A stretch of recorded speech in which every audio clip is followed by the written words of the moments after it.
ডাকাত কি করে অলি হলো? কুর্দিস্তানের জনক ডাকাত সর্দার কি করে আল্লাহর অলি হয়েছিল তারই এক আজব ঘটনা শোনাচ্ছি।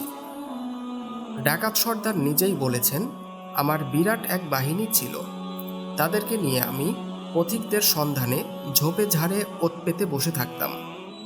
আর যখনই কোনো সওদাগর বা কাফেলার আগমন হতো, তাদের উপর ঝাঁপিয়ে পড়তাম ও তাদের সর্বত্র লুণ্ঠন করে আপোষে ভাগ বাটোয়ারা করে নিতাম। এমনি করে আমরা একবার লুটমালের আশায় কোনো এক নির্জন স্থানে গিয়ে পৌঁছি। সেখানে 3টি খেজুর গাছ ছিল, তোর মধ্যে একটি গাছে কোনো ফলই ছিল না।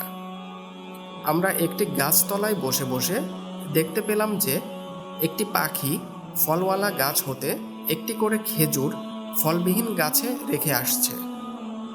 এভাবে পাখিটা ফলবিহীন গাছে 10 বারে 10টা খেজুর নিয়ে গেল। আমি মনে মনে ভাবলাম, ব্যাপারটা কি, দেখতে হবে। এই ভেবে অগ্রসর হয়ে আমি গাছের উপর উঠে পড়লাম। গাছে উঠেই আমি দেখে অবাক হয়ে গেলাম।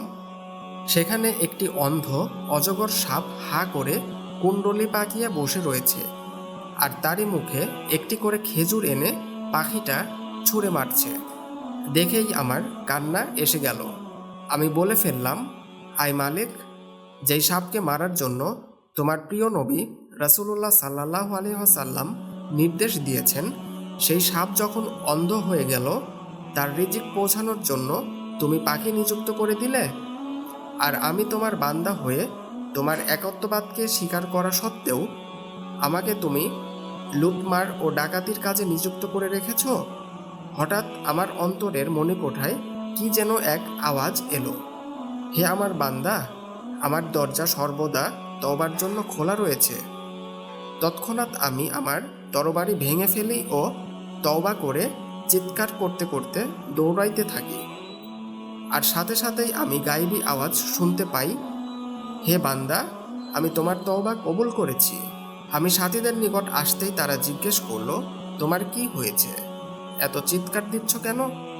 আমি উত্তর করলাম, আমি অভিশপ্ত ছিলাম, এবার সন্ধি করে ফেলেছি।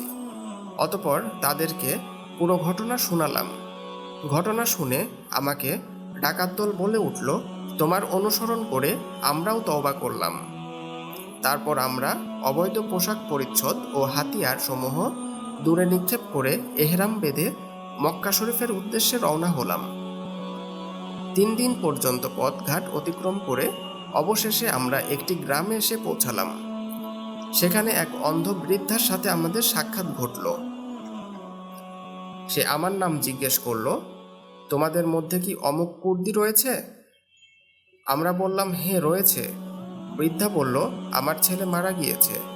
আজ 3 দিন যাবৎ আমি স্বপ্নযোগে দেখতে পাচ্ছি, আমার প্রিয় নবী রাসূলুল্লাহ সাল্লাল্লাহু আলাইহি ওয়াসাল্লাম আমাকে নির্দেশ দিচ্ছেন, তোমার ছেলের যাবতীয় কাপড় চোপড় অমুক কুর্দিকে দিয়ে দিও। বর্ণনাকারী বলেন যে আমরা কাপড়গুলো নিয়ে নিলাম ও তা পরিধান করে পবিত্র মক্কা শরীফে পৌঁছে গেলাম।